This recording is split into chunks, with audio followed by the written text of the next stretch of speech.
The ancient seeds of good and evil are getting ready to bear some crazy fruit. And what starts here just might lead us into one of the darkest Hulk events that we've seen in a while.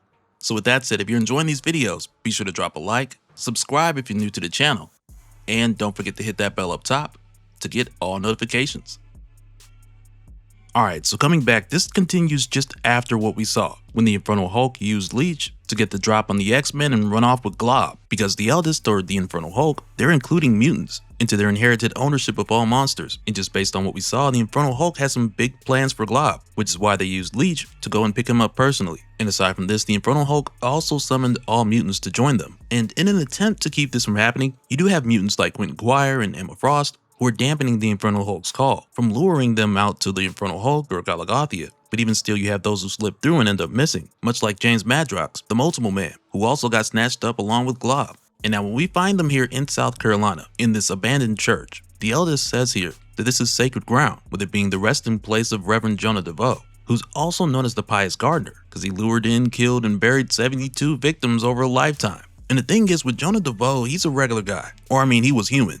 Far from regular. But individuals like him also fall into the category of monsters who belong to Venruvial and now to the Eldest, who inherited Venruvial's power and position just after taking the Hulk from Banner, which is how she became the Infernal Hulk. So with the Infernal Hulk taking the place of the primordial mother of monsters, not only does she have rule over monsters, like monsters in your traditional sense, but this also extends to some humans as well. And this is something we saw back in Philip K. Johnson's 2023 Hulk series, when we were introduced to Henry Lang, who was an old, twisted man with no powers. Like, this guy was a piece of work. Killed his own son, buried him in the woods, he put his hands on his wife all the time, and long story short, when the Hulk found out, he punched this dude till he disintegrated. But also in that story, we learned that people like Henry Lang also belonged to Venruvial, with them already having had a seed of evil within them. And what we also learned in that story was that these people who were chosen, so to speak, depending on their life decisions, they would either feed that evil and it would grow, or they would deny it and kind of go on about their way. And it's like here in Infernal Hulk issue 8, we're seeing much of that concept return, with the Infernal Hulk making their way to the burial place of Reverend Jonah DeVoe,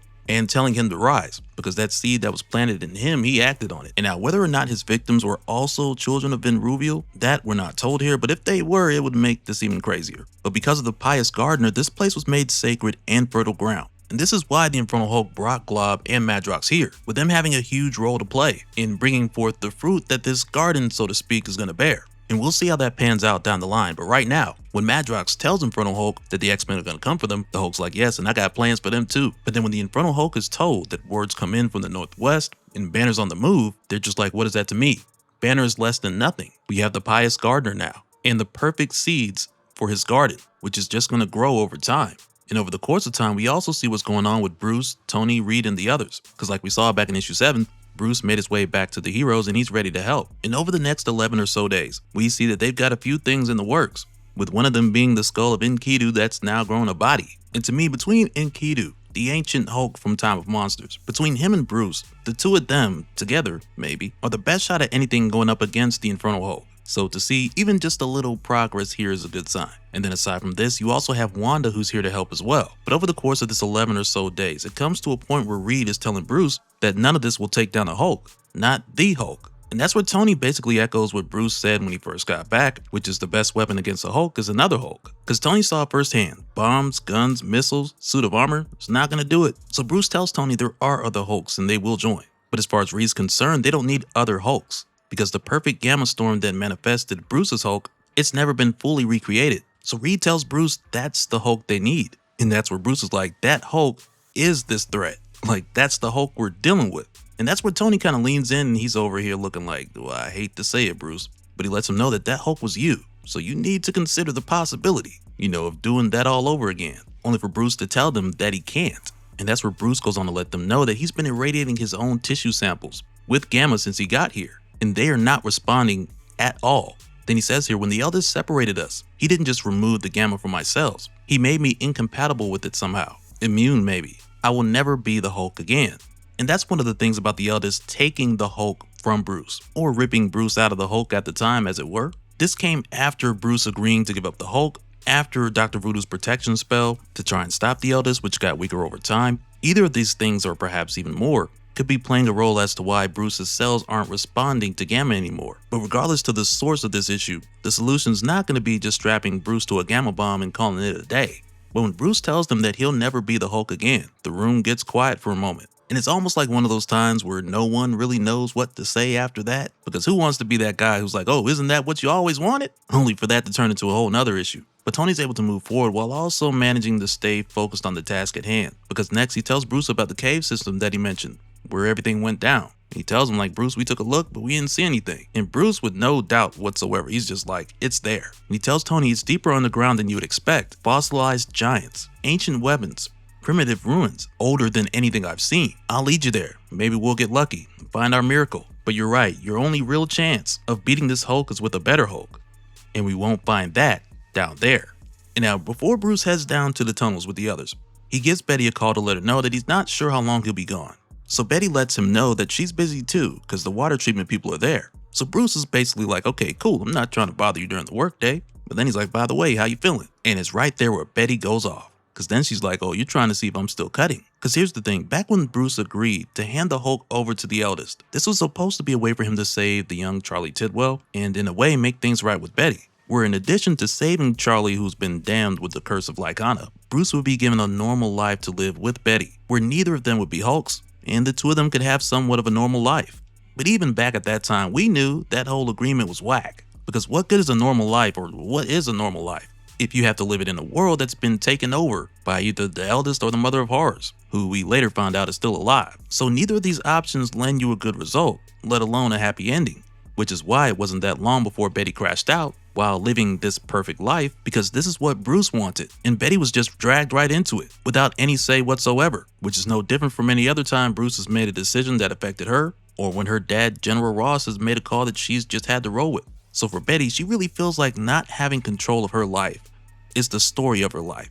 So when Bruce calls her, she goes off, because when he tells her, Betty, I'm just trying to say, she's like, say what? David, with your made up name, that you're sorry? You're sorry I'm a weakling, making 1/10 of the money I used to, in a place you chose for us to live, that you left me here, while you went off to become a Hulk again, even though you've only ever hated it. Then she hangs up on him, and right there it's like, ooh, it sounds bad, but she's not lying. And after that, when Betty storms out of the office, someone calls her by the name Heather, which is like her fake name in this new life between her and Bruce. And they ask her like, hey Heather, have you had a chance to go over the last batch of quarterlies? And she straight up tells them that's not my name. She slaps her photo on his desk, she's like, do it yourself. And she heads out, only to call her dad and let the general know she's heading his way. And even now she's still digging into her skin, because Betty never wanted to stop being a Hulk. All of this is what Bruce wanted, and it's driving her nuts. So it's like now she's reaching out to her dad to fix it, but there's a good chance she's immune to gamma, just like Bruce. And now as Bruce and the others make their way down towards the cave system, this brings us back to the ancient battleground, where the One Below All killed all of Ben Ruviel's other children, not long after the One Below All was created, in the fight between Ben Ruviel and the One Above All. And so yeah, once again, the scene down here is insane. But along their way, Reed asks Bruce like, okay, you said there's nothing down here, there's nothing we need to look out for. And Bruce tells him nothing that he saw. It's a graveyard. But then Vision tells them that's not the case, because he's detecting robust signs of life below them. And that's where Reed's like, robust as in plentiful or robust as in big? Vision tells him unclear, but there are heat trails and atmospheric irregularities consistent with organic life. So the only thing Vision can guarantee is that they're not alone. And as Tony sets down the Quinjet, Vision gives him the heads up and tells him that there's hollow pockets below. But Tony doesn't pay no mind, he's like, I got this. Only for him to land right on top of one and send them all falling through. And that's where Tony's like, hey look, let's all keep that little exchange to ourselves. Like, nobody gotta know about that landing. But as soon as they get here, they hear some Hulk-like footsteps coming from not too far away. So not only was Vision right about them not being alone, but now Vision's picking up high gamma readings on an incoming organism. And it's got everyone thinking like, the Infernal Hulk set them up and this is a trap. But before they can even figure out what's actually going on here, they are all rushed by Scar. And even now, this isn't some crazy reveal, because we saw Scar down here before. Because even when Bruce was trying to climb out of here with Betty, which is crazy to think about because it's a long way up. But at the same time, that's what Bruce gets for making a deal with the eldest and not getting that all-inclusive trip back up to the surface. But back when we saw Bruce trying to climb up with Betty, they got lucky because Scar was there to help. So fast forward to now, when Scar sees that Bruce is back, Scar's just like, why?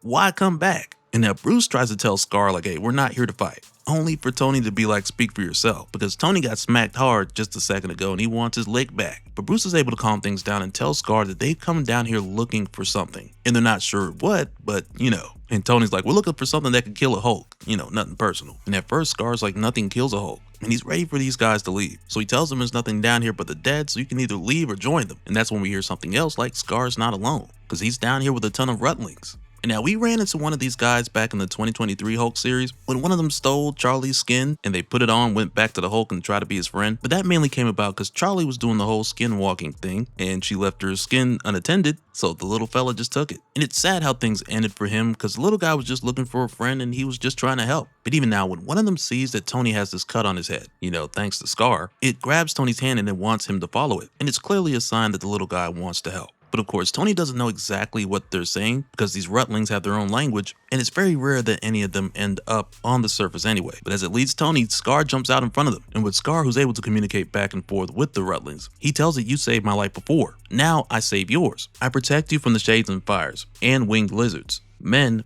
are far worse. They would take the tree. You are all old. You will die without it. Do not give it to them. And you can tell it's really just a case of Scar trying to protect the Rutlings. It's why he attacked the others when they got there. Because also we know the Rutlings are a nearly extinct species. So really Scar's just trying to keep what's left of them alive. But when it tells Scar something here, Scar lets them go. And when Bruce asks, well, what did he say? Scar tells him that he said, I'm too angry. And that you are friends. Or should be.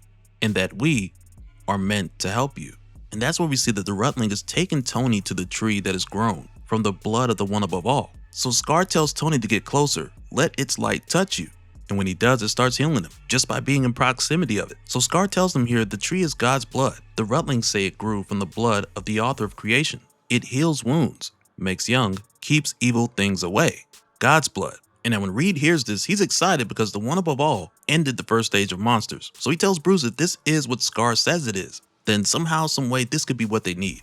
But Bruce shows no emotion here and he starts walking off because he's had his share of hulked out adventures. Crossroads, Below Place, Requiem Plain, he's seen some things. So with a very dry response, he says, use it, Reed.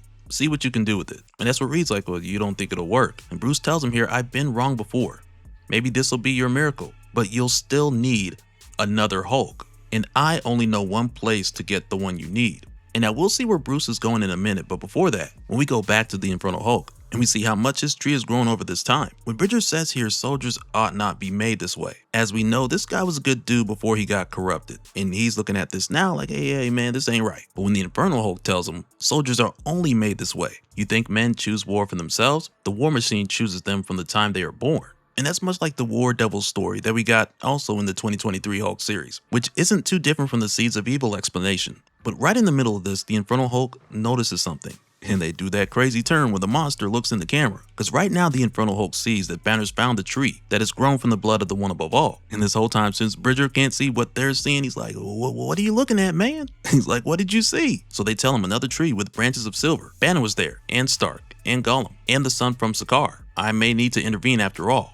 Reacquire Banner's mate, Elizabeth Ross. Find her. If Banner wishes to test us again, let us remind him of the cost. And now when we jump back to Bruce, we find him in New Orleans at Strange Academy, making his way to see Dr. Voodoo. So he lets himself in and he finds Dr. Voodoo, who tells him like, man, if I wanted to see you, I would have answered the door. Because I'm pretty sure the last time Bruce came here, the Hulk was fighting the students and he nearly brought the whole place down, only to then ask for Dr. Voodoo's help to access the power of one of Voodoo's greatest enemies, the Flesh Weaver, who Dr. Voodoo trapped a long time ago and is only accessible through the Soul Cage. Well, now Bruce is back and he wants to go back in there. But this time he wants Dr. Voodoo to come along. And I gotta say, I'm so glad that Bruce is going back into the Soul Cage, because back when we covered this, there was some unfinished business in that issue that I'm hoping we see come back really soon. And so now real quick, I want to give a special shout out to all the patrons. Thank you guys for all of your support. And for anyone that's new here who wants more information on how to support the channel, I got a link below where you can go to patreon.com/dopespill. But that'll do it for this one, guys. Let me know your thoughts down in the comments below, and we'll do it again on the next one. Alright, later.